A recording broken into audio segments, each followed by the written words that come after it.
in 6th grade we study the New Testament. So right now we're in the book of John, and that's group work where the kids are digging into scripture and finding things or making projects. Sometimes right now we're doing an individual type thing where they're looking at personal encounters with Jesus in the book of John and journaling about what can they learn about the Lord from that. And then we have language arts depending on the day, and so that's spelling and grammar and just teaching them those basics in order to help them become good writers. In the afternoon we do reading, and really excited about our reading program this year. The kids are able to choose what books they want to read. They have a goal to read 40 books this school year. I've given them some genre requirements to help them branch out a little bit, but once they have that motivation of getting to choose to read what they like to read, they love it. They go, "Miss Porter, can we please just read all day long?" And it was good for parent-teacher conferences hearing from parents that, wow, my kid has never been a reader, and they come home and they're excited about it and they want to be reading. And so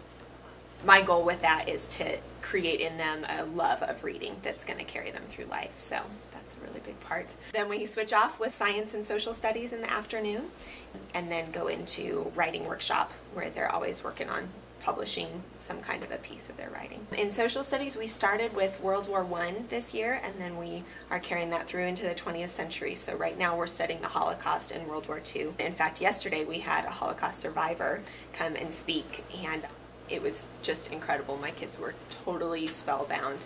A lot of their questions were integrating their faith, where they were going, "Miss Porter, do you think he realizes that that God was taking care of him? And do you think he realizes that that God was there and that he's present?" And so I like seeing them making those connections as well, and then with the purpose of learning history and those lessons from history so that we never repeat those things again.